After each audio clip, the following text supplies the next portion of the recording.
দুনিয়াতে চলাফেরা করার ক্ষেত্রে কোরআন হলো আসল জীবন ব্যবস্থা। সেই জীবন ব্যবস্থাকে যদি আপনি আমি অনুসরণ না করি, আল্লাহ রাসূলের হাদিসের জীবন ব্যবস্থাকে যদি আপনি আমি অনুসরণ না করি, এই দুনিয়াবি চাকচিক্য দেখে যদি একেবারে মুছে ফেলি, আপনার আমার জীবনে কয়েকটা ঘোড়ার ডিম ছাড়া আর কিছু থাকবে না। কথা বলেন ঠিক না?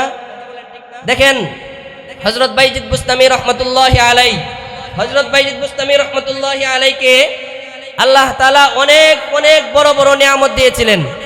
হযরত বাইজিদ বুস্তামি রহমতুল্লাহি আলাইহি এক সময় একটা ইহুদি পণ্ডিতের মাহফিলের ভিতরে ঢুকলো। কোথায় ঢুকলো? ইহুদি পণ্ডিতের মাহফিলের ভিতরে, যেখানে 5 লক্ষ লোকের সমাগম হয়েছিল একসাথে। বাইজিদ বুস্তামি রহমতুল্লাহি আলাইহি মাহফিলে ঢোকার পরে এই যে ইহুদি পণ্ডিত বক্তব্য দিতেছিল, তার মুখ বন্ধ হয়ে গেল। বাইজিদ বুস্তামি রহমতুল্লাহি আলাইহি যখন সেখানে ঢুকলেন, তার মুখ বন্ধ হয়ে গেল। ইহুদি পণ্ডিতের সামনে লক্ষ লক্ষ মানুষ একসাথে বলতেছে, হুজুর আপনার কি হয়েছে, আপনার মুখটা কেন বন্ধ হয়ে গেল? তখন ওই পণ্ডিত বলতেছে, আমার মুখ সেই জন্য বন্ধ হয়ে গেছে, আমাদের এই সমাবেশের ভিতরে একজন মুহাম্মদী লোক ঢুকে পড়ছে, যার কারণে আমার মুখ বন্ধ হয়ে গেছে। তখন হুজুর বলতেছে, এই ইহুদি পণ্ডিত এই কথা বলার পরে তার যে মুরিদান আছে, মুসল্লি আছে, তারা বলতেছে যে আপনারা যদি পারেন আমাদেরকে দেখায় দিতে যে এই মুহাম্মদী লোকটা কে, তাহলে আমরা তাকে এখানে হত্যা করব, আপনি দেখায় দেন। তখন ইহুদি পণ্ডিত বলতেছে, না, তোমরা তাকে হত্যা করবে না, আমি তাকে কিছু প্রশ্ন করব, যদি সে আমার প্রশ্নের উত্তর দিতে পারে তাহলে ভালো, আর যদি উত্তর দিতে না পারে তাহলে তার ফায়সালা এখানেই হবে। তখন বাইজিদ বুস্তামি রহমতুল্লাহ আলাইহি ইহুদি পণ্ডিত বলল, মুহাম্মদী কে আছে, দাঁড়িয়ে যাও। বাইজিদ বুস্তামি রহমতুল্লাহি আলাইহি দাঁড়ায় গেলেন। 5 লক্ষ লোকের সমাবেশের ভিতরে বাইজিদ বুস্তামি রহমতুল্লাহি আলাইহি যখন দাঁড়াইলেন, দাঁড়ানোর পরে ইহুদি পণ্ডিত বলতেছে, এ বাইজিদ, তোমাকে আমি কিছু প্রশ্ন করব, আমার প্রশ্নের উত্তর যদি তুমি দিতে পারো তাহলে আজকে অন্তত তুমি এখান থেকে জান নিয়ে যাইতে পারবা। ঠিক আছে, আপনি আমাকে প্রশ্ন করেন, ইনশাল্লাহ আমি প্রশ্নের উত্তর দিব, আল্লাহ যদি রহম করে। এই কথা বলার পরে বাইজিদ বুস্তামি রহমতুল্লাহি আলাইহিকে ইহুদি পণ্ডিত প্রশ্ন করবে, আর বাইজিদ বুস্তামি প্রশ্নের উত্তর দিবে। কি কি প্রশ্নগুলো করছিল আপনাদেরকে কয়েকটা প্রশ্ন আমি শোনাবো। বাইজিদ বুস্তামি রহমতুল্লাহি আলাইহি বললেন, আপনি আমাকে প্রশ্ন করবেন, ঠিক আছে, আমি উত্তর দিব। আপনার সাথে আমার একটা শর্ত হইল, আপনি যখন আমাকে প্রশ্ন শেষ করবেন, এরপরে আপনাকে আমি একটা প্রশ্ন করব, আমার প্রশ্নের উত্তর আপনার দিতে হবে। যদি উত্তর দিতে না পারেন তখন আমার বিচার হবে সকলের সামনে। তখন বাইজিদ বুস্তামি রহমতুল্লাহ আলাইহির কথা মতো পণ্ডিত বলল, ঠিক আছে, তুমি আমাকে একটা প্রশ্ন করবা, কিন্তু আমি তোমাকে যেগুলো প্রশ্ন করব প্রত্যেকটা প্রশ্নের উত্তর দিতে হবে। বাইজিদ বুস্তামি রহমতুল্লাহি আলাইহি ইহুদি পণ্ডিত 5 লক্ষ মানুষের সামনে প্রশ্ন করা শুরু করলো। প্রথম প্রশ্ন করলো বাইজিদ বুস্তামি রহমতুল্লাহি আলাইহিকে, ইহুদি পণ্ডিত প্রশ্ন করলো, সেই এক কি যার কোনো দ্বিতীয় নাই? বাইজিদ বুস্তামি রহমতুল্লাহ আলাইহি উত্তর দিল, আল্লাহ তাআলা এক, যার কোনো দ্বিতীয় নাই। 2 নাম্বার প্রশ্ন করলো, সেই 2 কি যার কোনো তৃতীয় নাই? বাইজিদ বুস্তামি রহমতুল্লাহ আলাইহি উত্তর দিলেন, রাত ও দিন, যার কোনো তৃতীয় নাই। ইহুদি পণ্ডিত আবার প্রশ্ন করলো, সেই তৃতীয় কি যার কোনো চতুর্থ নাই? বাইজিদ বুস্তামি রহমতুল্লাহ আলাইহি উত্তর দিলেন, লৌহ কলম কুরসি, যার কোনো চতুর্থ নাই। আবার প্রশ্ন করলেন, সেই চতুর্থ কি যার কোনো পঞ্চম নাই? বাইজিদ বুস্তামি রহমতুল্লাহ আলাইহি বললেন, আল্লাহ তাআলা 4টি আসমানি কিতাব নাজিল করেছেন, তাওরাত, জাবুর, ইনজিল, যার কোনো পঞ্চম নাই। আবার প্রশ্ন করলেন, সেই পঞ্চম কি যার কোনো ষষ্ঠ নাই? বাইজিদ বুস্তামি রহমতুল্লাহ আলাইহি উত্তর দিলেন, আল্লাহ তাআলা মুসলমানের উপর 5 ওয়াক্ত নামাজ ফরজ করেছেন, যার কোনো ষষ্ঠ নাই। আবার প্রশ্ন করলেন, সেই ষষ্ঠ কি যার কোনো সপ্তম নাই? বাইজিদ বুস্তামি রহমতুল্লাহ আলাইহি উত্তর দিলেন, আল্লাহ তাআলা পুরা পৃথিবীকে 6 দিনে সৃষ্টি করেছে, যার কোনো সপ্তম নাই। আবার প্রশ্ন করলেন, সেই সপ্তম কি যার কোনো অষ্টম নাই? বাইজিদ বুস্তামি রহমতুল্লাহ আলাইহি উত্তর দিলেন, আল্লাহ তাআলা পুরা এই আকাশের মধ্যে 7টি আকাশ সৃষ্টি করেছে, যার কোনো অষ্টম নাই। আবার প্রশ্ন করলেন, সেই অষ্টম কি যার কোনো নবম নাই?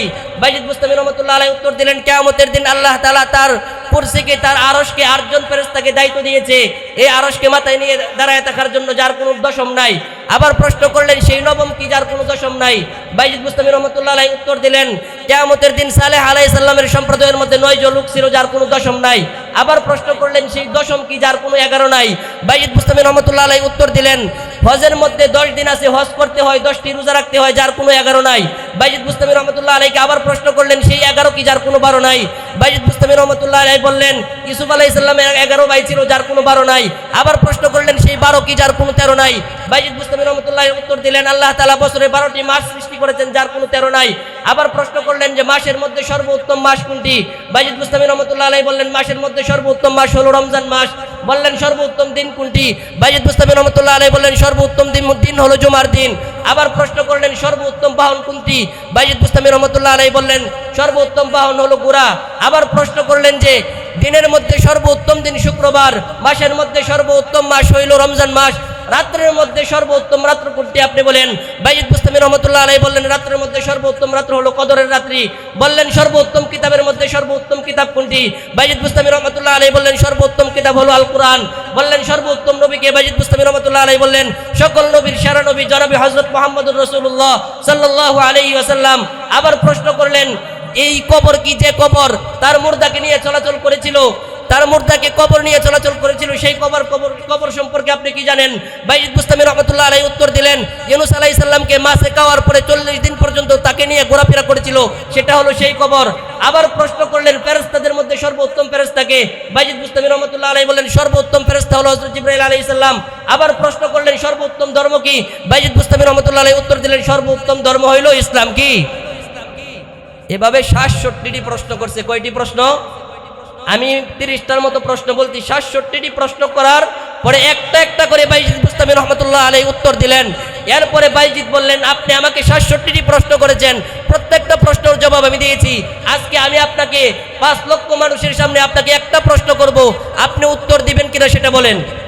তখন বলে প্রশ্ন করো তুমি। আল্লাহ তাআলা বলেন আমার নিয়ামত পাওয়ার পরে কোনো বান্দা যদি শুকরিয়া আদায় করে, আল্লাহ তাআলা বলেন আমি তার নিয়ামত অসংখ্য অগণিত ভাবে বৃদ্ধি করে দিই। এখন আপনাকে আমাকে আল্লাহ তাআলা যে নিয়ামত দিয়েছে, সর্বপ্রথম যে নিয়ামতটুকু দিয়েছেন আপনাকে আমাকে মুসলমানের ঘরে জন্ম দিয়েছে। মুসলমানের ঘরে জন্ম দিয়ে একান্ত হন নাই, আল্লাহ তাআলা আপনাকে আমাকে আকায়ে নামদার তাজদার মদিনা হযরত মুহাম্মদ মুস্তাফা সাল্লাল্লাহু আলাইহি ওয়াসাল্লামের উম্মত হিসাবে সৃষ্টি করেছেন। যে নবী সকল নবীদের নবী, যাকে সৃষ্টি করা না হইলে কুল কায়নাতের কোনো কিছুই সৃষ্টি করা হইতো না, সেই নবীর উম্মত বানায় আপনাকে আমাকে সৃষ্টি করেছেন। এবং সর্বোত্তম একটা ধর্ম ইসলাম ধর্মে আপনাকে আমাকে জন্ম দিয়েছেন।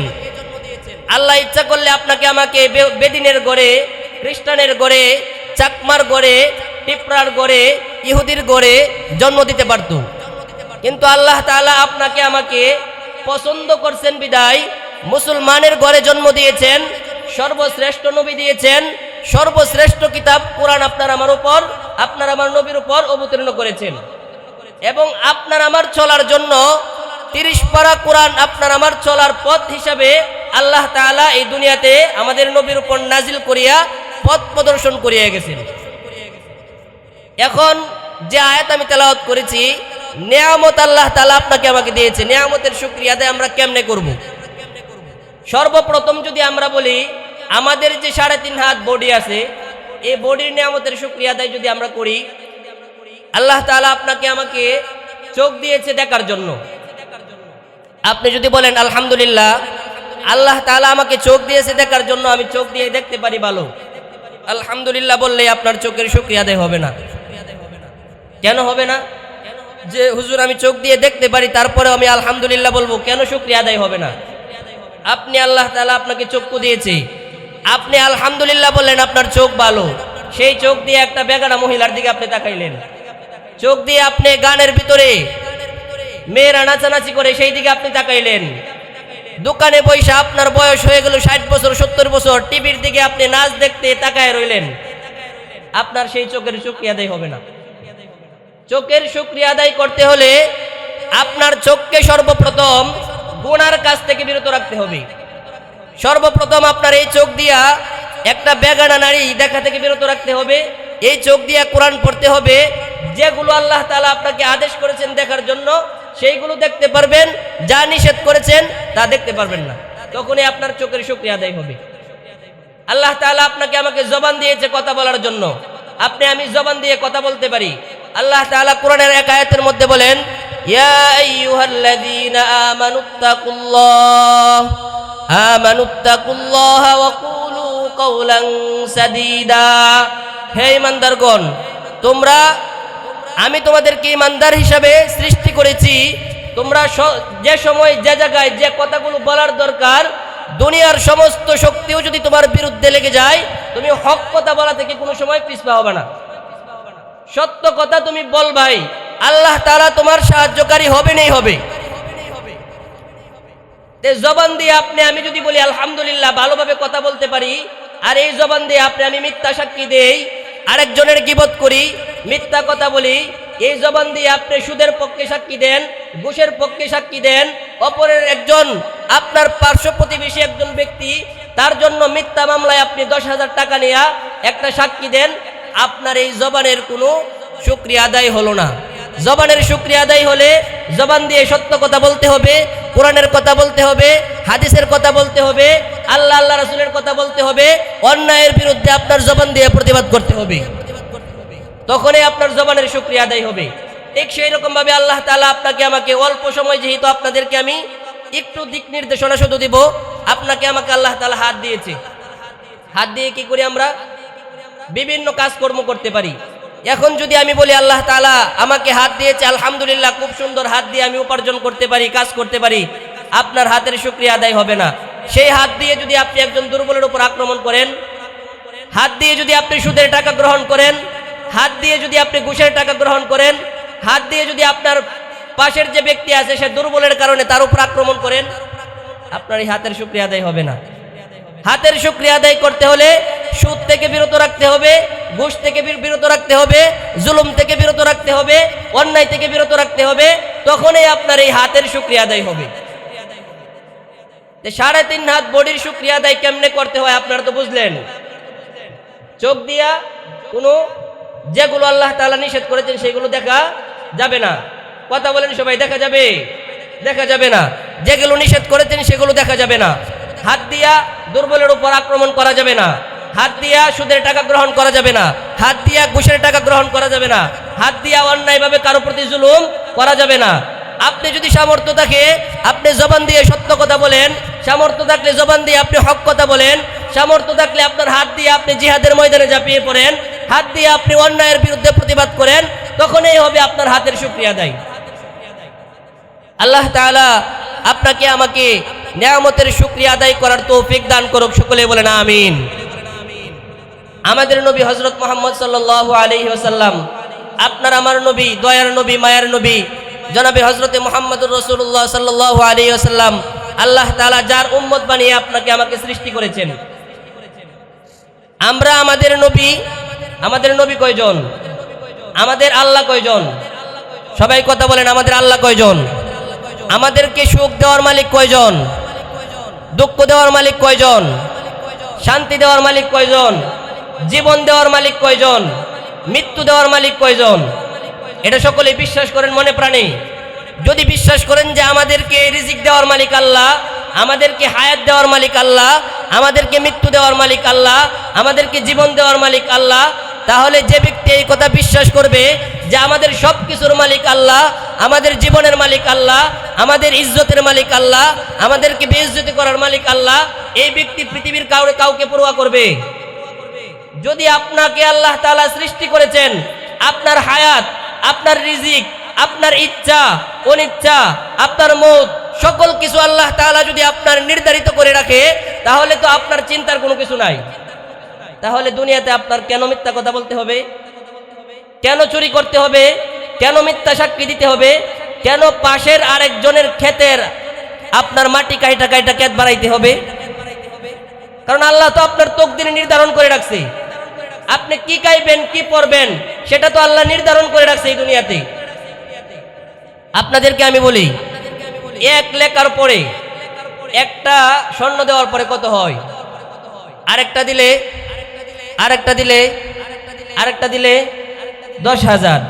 এক লেখে একটা স্বর্ণ দিলে যদি হয় 10, আরেকটা দিলে যদি হয় 100, আরেকটা দিলে যদি হয় 1000, আরেকটা দিলে যদি হয় 10,000। এখন আপনি একটা স্বর্ণ দেওয়ার পরে 10 গুণ করে পারে না? 10 গুণ করে কিন্তু পারে। এখন একটা স্বর্ণ দেওয়ার পরে 10, আরেকটা দিলে 100, আরেকটা দেওয়ার পরে যদি 1000 হয়, আর আপনি যদি এই স্বর্ণের ফজিলত দেখা একেরে মুছে ফেলেন, থাকবে কি? কয়েকটা গোড়ার ডিম কি থাকবে? কয়েকটা গোড়ার ডিম থাকবে, তাছাড়া কিছু থাকবে? দুনিয়াতে চলাফেরা করার ক্ষেত্রে কোরআন হলো আসল জীবন ব্যবস্থা। সেই জীবন ব্যবস্থাকে যদি আপনি আমি অনুসরণ না করি, আল্লাহ আল্লাহ রাসূলের হাদিসের জীবন ব্যবস্থাকে যদি আপনি আমি অনুসরণ না করি, এই দুনিয়াবি চাকচিক্য দেখে যদি একেরে মুছে ফেলি, আপনার আমার জীবনে কয়েকটা ঘোড়ার ডিম ছাড়া আর কিছু থাকবে না। কথা বলেন ঠিক না? দেখেন হযরত বাইজিদ বুস্তামি রহমতুল্লাহি আলাইহি, হযরত বাইজিদ বুস্তামি রহমতুল্লাহি আলাইহিকে আল্লাহ তাআলা অনেক অনেক বড় বড় নিয়ামত দিয়েছিলেন। হযরত বাইজিদ বুস্তামি রহমতুল্লাহি আলাইহি এক সময় একটা ইহুদি পণ্ডিতের মাহফিলের ভিতরে ঢুকলো। কোথায় ঢুকলো? ইহুদি পণ্ডিতের মাহফিলের ভিতরে, যেখানে 5 লক্ষ লোকের সমাগম হয়েছিল একসাথে। বাইজিদ বুস্তামি রহমতুল্লাহি আলাইহি মাহফিলে ঢোকার পরে এই যে ইহুদি পণ্ডিত বক্তব্য দিতেছিল, তার মুখ বন্ধ হয়ে গেল। বাইজিদ বুস্তামি রহমতুল্লাহ আলাইহি যখন সেখানে ঢুকলেন, তার মুখ বন্ধ হয়ে গেল। ইহুদি পণ্ডিতের সামনে লক্ষ লক্ষ মানুষ একসাথে বলতেছে, হুজুর আপনার কি হয়েছে, আপনার মুখটা কেন বন্ধ হয়ে গেল? তখন ওই পণ্ডিত বলতেছে, আমার মুখ সেই জন্য বন্ধ হয়ে গেছে, আমাদের এই সমাবেশের ভিতরে একজন মুহাম্মদী লোক ঢুকে পড়ছে, যার কারণে আমার মুখ বন্ধ হয়ে গেছে। তখন হুজুর বলতেছে, এই ইহুদি পণ্ডিত এই কথা বলার পরে তার যে মুরিদান আছে, মুসল্লি আছে, তারা বলতেছে যে আপনারা যদি পারেন আমাদেরকে দেখায় দিতে যে এই মুহাম্মদী লোকটা কে, তাহলে আমরা তাকে এখানে হত্যা করব, আপনি দেখায় দেন। তখন ইহুদি পণ্ডিত বলতেছে, না, তোমরা তাকে হত্যা করবে না, আমি তাকে কিছু প্রশ্ন করব, যদি সে আমার প্রশ্নের উত্তর দিতে পারে তাহলে ভালো, আর যদি উত্তর দিতে না পারে তাহলে তার ফায়সালা এখানেই হবে। তখন বাইজিদ বুস্তামি রহমতুল্লাহ আলাইহি ইহুদি পণ্ডিত বলল, মুহাম্মদী কে আছে, দাঁড়িয়ে যাও। বাইজিদ বুস্তামি রহমতুল্লাহি আলাইহি দাঁড়ায় গেলেন।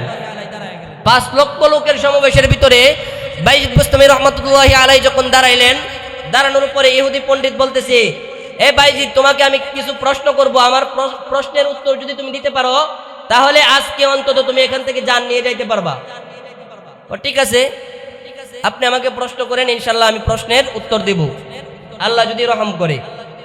এই কথা বলার পরে বাইজিদ বুস্তামি রহমতুল্লাহি আলাইহিকে ইহুদি পণ্ডিত প্রশ্ন করবে, আর বাইজিদ বুস্তামি প্রশ্নের উত্তর দিবে। কি কি প্রশ্নগুলো করছিল আপনাদেরকে কয়েকটা প্রশ্ন আমি শোনাবো। বাইজিদ বুস্তামি রহমতুল্লাহি আলাইহি বললেন, আপনি আমাকে প্রশ্ন করবেন, ঠিক আছে, আমি উত্তর দিব। আপনার সাথে আমার একটা শর্ত হইল, আপনি যখন আমাকে প্রশ্ন শেষ করবেন, এরপরে আপনাকে আমি একটা প্রশ্ন করব, আমার প্রশ্নের উত্তর আপনার দিতে হবে। যদি উত্তর দিতে না পারেন তখন আমার বিচার হবে সকলের সামনে। তখন বাইজিদ বুস্তামি রহমতুল্লাহ আলাইহির কথা মতো পণ্ডিত বলল, ঠিক আছে, তুমি আমাকে একটা প্রশ্ন করবা, কিন্তু আমি তোমাকে যেগুলো প্রশ্ন করব প্রত্যেকটা প্রশ্নের উত্তর দিতে হবে। বাইজিদ বুস্তামি রহমতুল্লাহি আলাইহি ইহুদি পণ্ডিত 5 লক্ষ মানুষের সামনে প্রশ্ন করা শুরু করলো। প্রথম প্রশ্ন করলো বাইজিদ বুস্তামি রহমতুল্লাহি আলাইহিকে, ইহুদি পণ্ডিত প্রশ্ন করলো, সেই এক কি যার কোনো দ্বিতীয় নাই?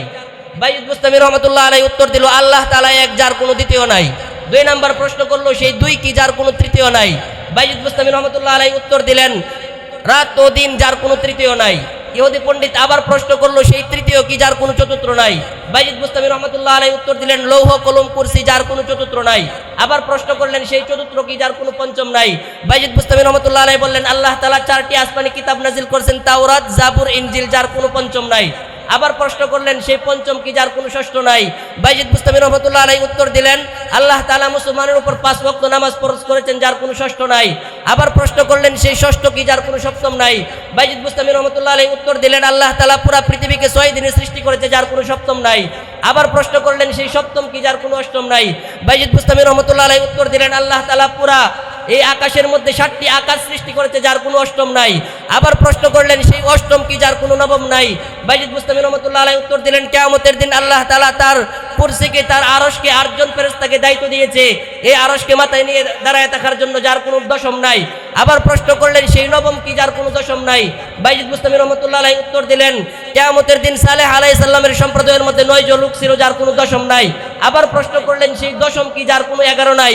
বাইজিদ বুস্তামি রহমতুল্লাহ আলাইহি উত্তর দিলেন, হজের মধ্যে 10 দিন আছে, হজ করতে হয়, 10টি রোজা রাখতে হয়, যার কোনো 11 নাই। বাইজিদ বুস্তামি রহমতুল্লাহ আলাইহি আবার প্রশ্ন করলেন, সেই 11 কি যার কোনো 12 নাই? বাইজিদ বুস্তামি রহমতুল্লাহ আলাইহি বললেন, ইউসুফ আলাইহিস সালামের 11 ভাই ছিল, যার কোনো 12 নাই। আবার প্রশ্ন করলেন, সেই 12 কি যার কোনো 13 নাই? বাইজিদ বুস্তামি রহমতুল্লাহ উত্তর দিলেন, আল্লাহ তাআলা বছরে 12টি মাস সৃষ্টি করেছেন, যার কোনো 13 নাই। আবার প্রশ্ন করলেন, যে মাসের মধ্যে সর্বোত্তম মাস কোনটি? বাইজিদ বুস্তামি রহমতুল্লাহ আলাইহি বললেন, মাসের মধ্যে সর্বোত্তম মাস হলো রমজান মাস। বললেন, সর্বোত্তম দিন কোনটি? বাইজিদ বুস্তামি রহমতুল্লাহ আলাইহি বললেন, সর্বোত্তম দিন হলো জুমার দিন। আবার প্রশ্ন করলেন সর্বোত্তম বাহন কোনটি? বাইজিদ বুস্তামি রহমতুল্লাহ আলাইহি বললেন সর্বোত্তম বাহন হলো ঘোড়া।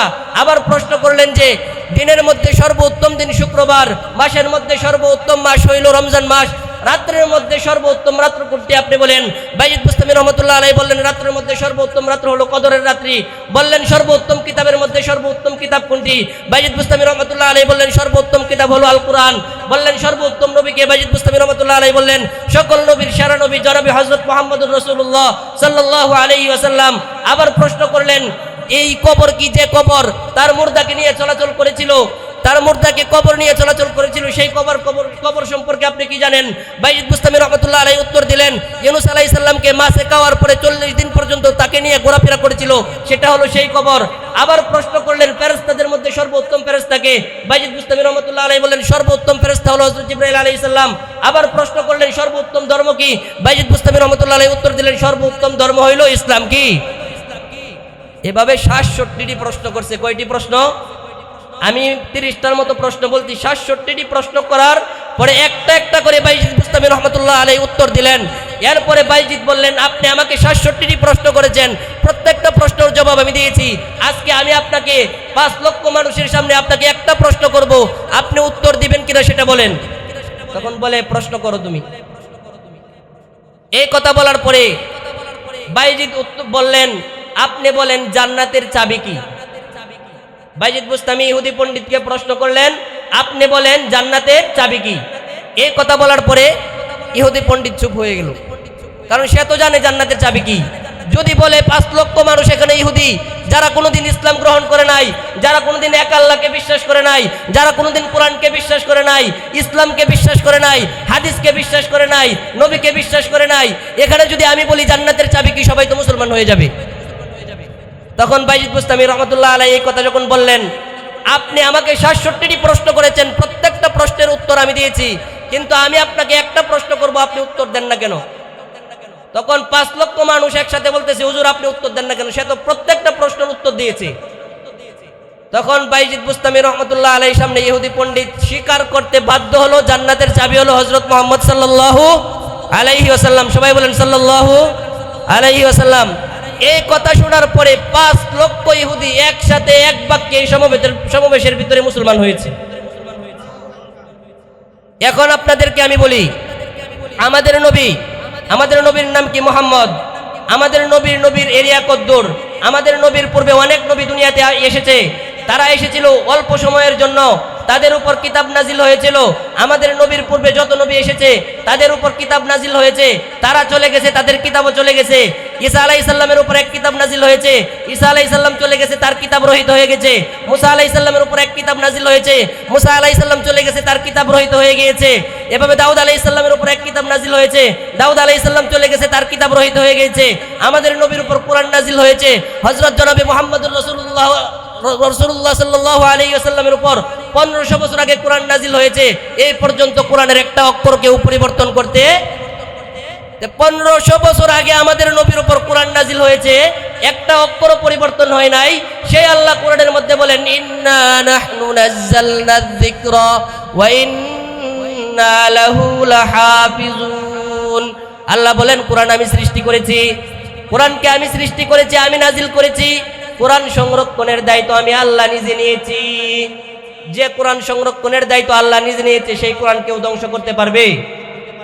কেউ? এখন আপনাদেরকে আমি বলি, আমি যে হাদিস তেলাওয়াত করেছি, আল্লাহ রাসূল সাল্লাল্লাহু আলাইহি ওয়াসাল্লাম হাদিসের মধ্যে বলেন কোন ব্যক্তি যদি জাহান্নাম থেকে বাঁচতে চায়, কোন আলিমান, সে যেন আলেম হয়ে যায়। কি হয়ে যায়? হাদিসটা আপনাদেরকে আমি শেষে বলবো, আলোচনা বলি। হাদিসটা আপনারা সবাই মনোযোগ সহকারে শুনবেন, পালন করার চেষ্টা করবেন। হাদিসটা শেষে আপনাদেরকে আমি সবক দিয়ে যাব।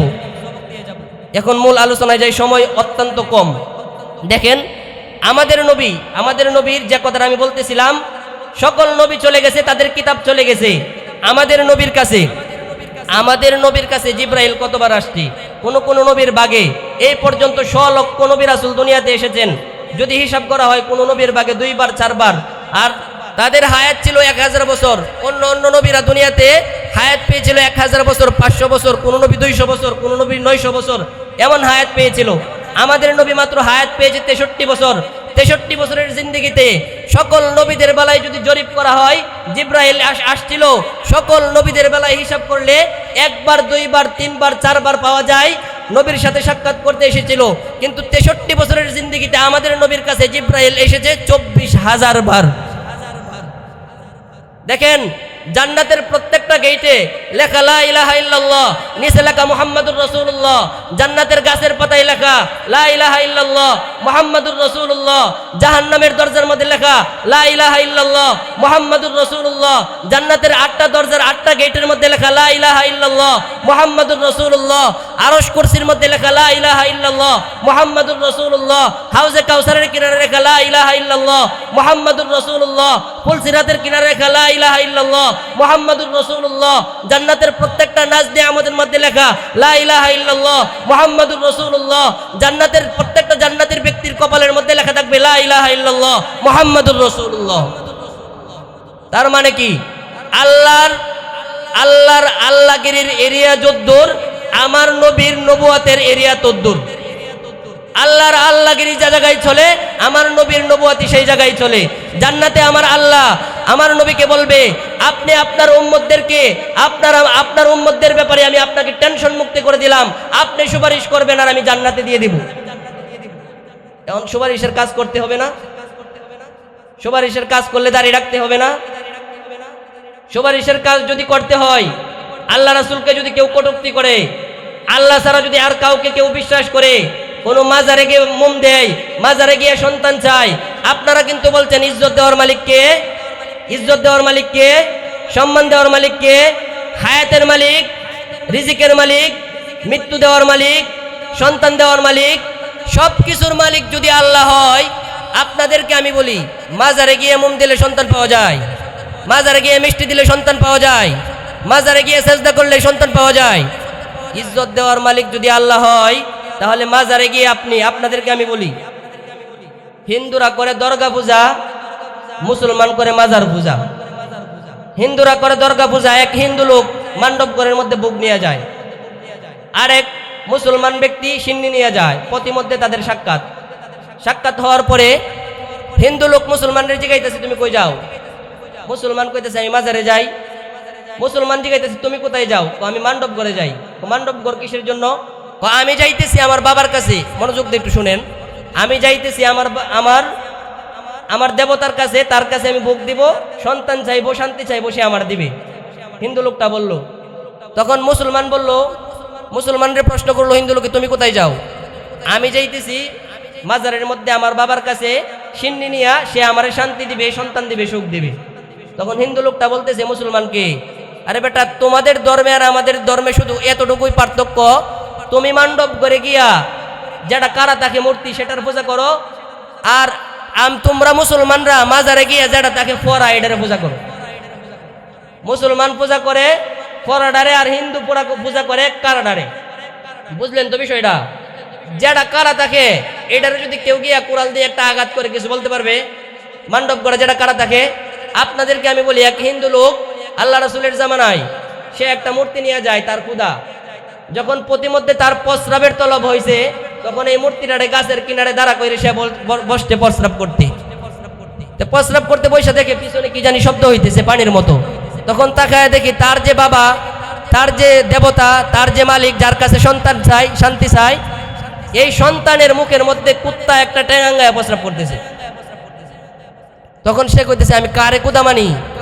আমি পিছনে তাকায়া আমি বসতি প্রস্রাব করতে, আমার কুদার মুখের মধ্যে কুকুরে প্রস্রাব করে সেটা ফিরাইতে পারে না, সে আমার শান্তি দিবে কেমনে? কথাটা ঠিক কিনা? যারা পাগল ছাগল না হয়, যাদের মাথার মধ্যে বুদ্ধি থাকে, তারা কোনোদিন কিন্তু আপনার এই কথাটা বলবে না যে মাজারে গেলে, মনে করেন মাজারের মধ্যে যে ব্যক্তিটা মারা গেছে, এই ব্যক্তির কবর গিয়ে যদি কুকুরে প্রস্রাব করে সে ফিরাইতে পারবে? হিন্দুদের মূর্তির মুখে কুকুরে প্রস্রাব করলে ফিরাইতে পারে না। মাজারের মধ্যে যে ব্যক্তি পড়া, তার মধ্যেও যদি কেউ প্রস্রাব করে ফিরাইতে পারে না, সে কোনোদিন সন্তান দিতে পারে না। এটা হলো বন্ডামি, এটা হলো মাজার পূজারি, এটা হলো একদম শিরিক। এই শিরিক কেউ কোনোদিন করবেন না, ইনশাআল্লাহ বলেন। সকলে বলছে, মন থেকে বলেন ইনশাআল্লাহ শিরিক করবেন না তো কেউ। সম্পদের অভাব হইলে মসজিদের কোনায় আইসা আল্লাহর কাছে কানবেন, আল্লাহ দিবে। সম্মানের অভাব হইলে আল্লাহর কাছে কান্নাকাটি করবেন, আল্লাহ দিবে। রিজিকের অভাব হইলে আল্লাহর কাছে কান্নাকাটি করবেন, আল্লাহ দিবে। কিন্তু যদি আপনার মাজারে যান, সম্মান তো পাইবেনই না, আল্লাহর সাথে আরেকজনের শরীক করলেন। শরীক করা অত্যন্ত বড় কবিরা গুনাহ। আল্লাহ তাআলা বলেন সকল গুনাহ মাফ করা হবে, কিন্তু শিরিকের গুনাহ কোনোদিন মাফ করা হবে না। এখন আপনাদেরকে আমি বলি, আল্লাহ রাসূল সাল্লাল্লাহু আলাইহি ওয়াসাল্লামকে সৃষ্টি করা হয়েছিল কিসের জন্য? মানব জাতির হেদায়েতের জন্য। মানব জাতির হেদায়েতের জন্য যেহেতু সৃষ্টি করা হয়েছিল, আল্লাহ রাসূলকে নিয়ে যদি বাংলার জমিনে কেউ কটূক্তি করে, আপনারা কোনোদিন মানবেন? মানবেন কি? এখন আপনাদেরকে আমি বলি, হাদিসটা শেষে বলবো, সময় 10 মিনিট আছে এখনো। আল্লাহ রাসূল সাল্লাল্লাহু আলাইহি ওয়াসাল্লামকে এই দুনিয়াতে সৃষ্টি করার পরে, আমাদের নবীর পূর্বে আদম আলাইহিস সালাম রে বানানোর পরে আল্লাহ ইবলিসকে বলেছিল আদমকে সেজদা করার জন্য। ইবলিসকে কি বলেছিল? আদমকে সেজদা করার জন্য। আদমকে ইবলিস কি বলল? যে আমি আগুনের তৈরি, আদম হইল মাটির তৈরি, আমি কেন তাকে সেজদা করব? কি করছিল সেইখানে? অহংকার করছিল। অহংকার হইল 4 ধরনের। অহংকার কয় ধরনের? সবাই বলেন কয় ধরনের? 4 ধরনের। ফার্সি ভাষায় যদি বলি আপনাদেরকে, তরিকতের ভাষায়, তাহলে উজব, তাকাব্বুর, কিবির, ইস্তিকবার। বাংলা ভাষায় বলি, আপনারা সকলে মুখস্থ করেন। অহংকারের বীজ, সবাই বলেন অহংকারের বীজ, অহংকারের চারা, অহংকারের গাছ, অহংকারের ফসল। কয় প্রকার অহংকার? 4 প্রকার। অহংকারের বীজ, সবাই বলেন অহংকারের বীজ, অহংকারের চারা, অহংকারের গাছ, অহংকারের ফসল। এখন আমি একটা একটা করে বলবো যে অহংকারের বীজ কি, চারা কি, গাছ কি, ফসল কি, সংক্ষেপে বলবো। তখন আপনারা বুঝবেন কার ভিতরে অহংকারের বীজ আছে, কার ভিতরে বীজ থেকে চারা জ্বালাইছে, কার ভিতরে চারা থেকে গাছ হয়েছে, কার ভিতরে গাছ থেকে ফসল জ্বালাইছে। অনেক লম্বা আলোচনা, সংক্ষেপ, সময় কম, বলতে পারবো না। যে মনে মনে ভাবে যে আমার ভিতরে যে গুণ আছে সেই গুণের জন্য আমি প্রশংসা পাওয়ার যোগ্য, আমার ভিতরে যে গুণ আছে সেই গুণের জন্য আমি প্রশংসা পাওয়ার যোগ্য, যে মনে মনে এই জিনিসটা ভাবে, মনে করবেন তার ভিতরে অহংকারের বীজটা মাত্র রোপণ হয়েছে। বুঝছেন কথাটা? যে আমার ভিতরে গুণের জন্য আমি প্রশংসা পাওয়ার যোগ্য, সেইটা যে মনে মনে ভাববে তার ভিতরে অহংকারের বীজ মাত্র রোপণ হয়েছে। আর যে মনে মনে ভাববে না, মুখ দিয়ে প্রকাশ করবে যে আমি এই প্রশংসা পাওয়ার যোগ্য, আমি ওই প্রশংসা পাওয়ার যোগ্য, তার ভিতরে বীজ থেকে চারা জ্বালাইছে। আর যে আপনার মুখ দিয়ে প্রকাশ করবে না, আরেকজনের সাথে তুলনা করবে যে অমুকের চাইতে আমার সম্পদ বেশি, অমুকের চাইতে আমার টাকা বেশি, অমুকের চাইতে আমার লাঠির শক্তি বেশি, অমুকের চাইতে আমার ক্ষেত বেশি, অমুকের চাইতে আমার বংশের শক্তি বেশি, যে আরেকজনের সাথে চায়ের দোকানে বসে তুলনা করবে, তার ভিতরে গাছ থেকে, চারা থেকে গাছ হয়েছে। কি হইল? চারা থেকে গাছ হইল। আর যেই ব্যক্তি তুলনা করবে মুখ দিয়া, শাসতলে বৈশা শুধু তুলনা করবে না, নিজের সম্পদ বেশি হওয়ার কারণে, নিজের টাকা বেশি হওয়ার কারণে, নিজের টাকা সুদি কারবারে ব্যবহার করবে, সম্পদ বেশি হওয়ার কারণে অন্যায়ভাবে দুর্বলের উপর আক্রমণ করবে, টাকা বেশি হওয়ার কারণে সুদি টাকা আরেকজনকে দিবে, মিথ্যা মামলায় আরেকজনকে সাক্ষী দেয়া ফাঁসাইয়া তাকে ভোগাবে, ভোগান্তি করাবে, এলাকার ভিতরে বিভিন্ন সময় নিজের সম্পদের কারণে, দাপটের কারণে বিভিন্ন সময় বিভিন্ন ঝামেলা ফাঁকাইবে, দরবারের ভিতরে টেবিলের নিচ দিয়ে টাকা খায়া দরবারকে সঠিক পক্ষে রায় না দিয়া অন্যায় পক্ষে রায় দিবে। এইগুলো যারা করবে, আরেকজনের সাথে তুলনা করে দুর্বলের উপর জুলুম শুরু করবে, তার ভিতরে অহংকারের গাছ থেকে ফসল জ্বালাইছে। কি করছে? ফসল জ্বালাইছে। আল্লাহ তাআলা আমাদের সকলকেই, আল্লাহ রাসূল হাদিসে বলেন, যার ভিতরে সরিষা দানা পরিমাণ অহংকার থাকবে সে কোনোদিন জান্নাতে যাবে না। এই জন্য আল্লাহ তাআলা আমাদের সকলকে অহংকার মুক্ত জীবন যাপন করার তৌফিক দান করুক। যে হাদিস আমি বলেছিলাম 5 মিনিটে হাদিসের অর্থ বলবো, জাহান্নাম থেকে বাঁচার জন্য জান্নাতে যাওয়ার সঠিক রাস্তা কি কি? কুন আলিমান, আল্লাহ রাসূল সাল্লাল্লাহু আলাইহি ওয়াসাল্লাম হাদিসের মধ্যে বলেন, কুন আলিমান, তুমি যদি জাহান্নাম থেকে বাঁচতে চাও তুমি আলেম হয়ে যাও। কি হয়ে যাও? আলেম হয়ে যাও। আও মুতাআল্লিমান, তুমি আলেম হইতে পারছো না, সবাইকে আলেম হইতে পারে না, তুমি আলেম হইতে পারছো না। আও মুতাআল্লিমান, তুমি আলেমের ছাত্র হয়ে যাও। কি হয়ে যাও? আলেমের ছাত্র হয়ে যাও। জাহান্নাম থেকে বাঁচার 2 নাম্বার রাস্তা, তুমি আলেমও হইতে পারছো না, আলেমের ছাত্র হইতে পারছো না, তোমার সুযোগ নাই। আল্লাহ তাআলা তোমার কপালে লেখা নাই, তুমি আলেম হইতে পারছো না, আলেমের ছাত্র হইতে পারছো না, তোমার জাহান্নাম থেকে বাঁচার রাস্তা তো লাগবে। আও মুতাআল্লিমানের পর হইল আও মুস্তামিআন, তুমি আলেমের কথা মতো জীবন যাপন করো, জাহান্নাম থেকে বাঁচার 3 নাম্বার রাস্তা। 1 নাম্বার তুমি আলেম হইতে পারছো না, জাহান্নামের 1 নাম্বার রাস্তা তুমি পাইলা না। 2 নাম্বার আলেমের ছাত্র হইতে পারছো না, 2 নাম্বার রাস্তাও পাইলা না। তিন নাম্বার আও মুস্তামিয়ান, তুমি অন্তত আলেমের কথা মতো জীবন পরিচালনা করো, তাহলেও তুমি জাহান্নাম থেকে বাঁচতে পারবা। কিন্তু তুমি আলেমও হইতে পারছো না, আলেমের ছাত্রও হইতে পারছো না, আলেমের কথা মতো জীবন যাপনও করতে পারছো না। তুমি জেলখানার ভিতরে 20 বছরের জন্য তোমাকে ধরে নিয়ে গেছে, আলেমের কথা কেমনে শুনবা, তার কথা মতো কেমনে জীবন যাপন করবা? তখন আল্লাহ রাসূল হাদিসের মধ্যে বলেন আও মুহিব্বান, তুমি আলেম হইতে পারছো না, আও মুতাআল্লিমান, আলেমের ছাত্র হইতে পারছো না, আও মুস্তামিয়ান, আলেমের কথা মতো জীবন যাপন করতে পারছো না, আও মুহিব্বান, তুমি অন্তত আলেমকে মুহাব্বত করো। কি করো? অন্তত আলেমকে মুহাব্বত করো, তাহলে জাহান্নাম থেকে বাঁচার 4 নাম্বার রাস্তা তোমার হয়ে গেল। একজন আলেমকে মুহাব্বত করার কারণে আল্লাহ তাআলা তোমাকে সোজা জান্নাতে দিয়ে দিবে। কিন্তু 5 নাম্বার যে কাজটা, সেটা তুমি ভুলেও করিও না। আল্লাহ রাসূল হাদিসের মধ্যে বলছেন ওয়ালা তাকুন খামিসান ফাতাহলিক, তুমি কোনোদিন আলেমের সাথে বিদ্বেষ পোষণ করো না, কোনো আলেমের শত্রু হয়েও না, কোনো আলেমের বিরোধিতা করো না, মসজিদের ইমাম সাহেবের বিরোধিতা করো না, এলাকার আলেমের বিরোধিতা করো না, উলামায়ে কেরামের বিরোধিতা করো না। যদি তুমি বিরোধিতা করো, ওয়ালা তাকুন খামিসান ফাতাহলিক, তুমি ধ্বংস হইয়া যাইবে, অবশ্যই অবশ্যই ধ্বংস হয়ে যাইবা। এই জন্য আমরা কেউ আলেমের বিরোধিতা করব না। অহংকার যারা করে, ইবলিস অহংকার করেছিল, আদম আলাইহিস সালাম জান্নাতে, ইবলিস জাহান্নামে। হযরত ইব্রাহিম আলাইহিস সালামের সময় নমরুদ অহংকার করেছিল, ইব্রাহিম আলাইহিস সালাম জান্নাতে, নমরুদ জাহান্নামে। হযরত মুসা আলাইহিস সালামের সাথে ফেরাউন অহংকার করেছিল, ফেরাউন অহংকার করার পরে ফেরাউন গেল জাহান্নামে, হযরত মুসা আলাইহিস সালাম জান্নাতে। এভাবে আমাদের নবীর সাথে আবু জাহেল, উতবা, শাইবা, তারা আল্লাহ রাসূলের সাথে খারাপ ব্যবহার করেছিল, আল্লাহ রাসূল জান্নাতি, যারা অহংকার করেছিল তারা জাহান্নামী। এভাবে হযরত আবু বকর রাদিয়াল্লাহু তাআলা আনহুর সাথে আবু তালেবের যুগে মক্কার বিভিন্ন কাফেররা হযরত বেলাল রাদিয়াল্লাহু তাআলা আনহুকে কষ্ট দিয়েছে, কিন্তু কষ্ট দেওয়ার কারণে তারা জাহান্নামী হয়েছে। কিন্তু যারা কষ্ট করেছে তারা জান্নাতি হয়েছে, যারা কষ্ট করেছে তারা জান্নাতি হয়েছে। হযরত বেলাল রাদিয়াল্লাহু তাআলা আনহুর শরীরের মধ্যে প্রতিদিন উত্তপ্ত রৌদ্রের মধ্যে হযরত বেলাল রাদিয়াল্লাহু তাআলা আনহুকে শোয়ায় দেওয়া হইতো, আর আহাদ আহাদ বলে চিল্লাইতো আর বলতো যে আমি এক আল্লাহকে বিশ্বাস করি, এক আল্লাহকে বিশ্বাস করি, আমাকে ছেড়ে দাও। বেলাল রাদিয়াল্লাহু তাআলা আনহুকে ছাড়তো না। হযরত আমির হামজার লাশটাকে টুকরা টুকরা করা হয়েছে, তারপরেও কিন্তু ইসলামকে কেউ শেষ করতে পারে নাই, কোরআনকে কেউ শেষ করতে পারে নাই। হযরত ইমাম বুখারী রাহমাতুল্লাহি আলাইহিকে বুখারা শহর থেকে বের করে দেওয়া হয়েছে, কিন্তু ইসলামকে কেউ শেষ করতে পারে নাই। আমাদের ইমাম নুমান ইবনে সাবেদ, ইমামে আজম ইমাম আবু হানিফা রাহমাতুল্লাহি আলাইহিকে জেলখানার ভিতরে নিয়ে প্রতিদিন 80টা করে বেত মারা হতো, এভাবে তাকে জেলখানার ভিতরে শহীদ করা হয়েছে, কিন্তু ইসলামকে কেউ শেষ করতে পারে নাই। ইমাম আবু ইউসুফ রাহমাতুল্লাহি আলাইহিকে জেলখানার ভিতরে নিয়ে তাকেও নির্মমভাবে শহীদ করা হয়েছে, কিন্তু ইসলাম শেষ হয়ে যায় নাই। আব্দুল আজিজ মুহাদ্দিসে দেহলভী রাহমাতুল্লাহি আলাইহিকে পিঠের মধ্যে লোহা গরম করে তার পিঠের মধ্যে চাকা দেওয়া হয়তো, দাগ হয়ে গিয়েছিল, কিন্তু এই নির্মম নির্যাতন সহ্য করেছে, কিন্তু ইসলাম শেষ হয়ে যায় নাই। আমাদের বাংলাদেশের লক্ষ লক্ষ ওলামায়ে কেরামকে, হাজার হাজার ওলামায়ে কেরামের লাশ ইংরেজরা বিভিন্ন গাছের মধ্যে ঝুলায় রেখেছিল, কিন্তু ইসলামকে শেষ করতে পারে নাই। বর্তমান সময়ের আগে কিছুদিন আগে বাংলাদেশের হাজার হাজার ওলামায়ে কেরামকে শেখ হাসিনা সরকার জেলখানার ভিতরে পড়েছে, ইসলামকে শেষ করতে পারে নাই। আজও যারা রঙিন স্বপ্ন দেখে ক্ষমতায় আসার পরে ইসলামকে নিশ্চিহ্ন করে দিবে, আউল বাউল ফাউল বাংলার মুসলমান যদি প্রস্রাব করে দেয় তারা বেঁচে যাবে, কিন্তু ইসলাম শেষ হবে না। ঠিক কিনা বলেন? আল্লাহ তাআলা আমাদের সকলকেই ইসলাম বুঝার তৌফিক দান করুক, সকলে বলেন আমিন।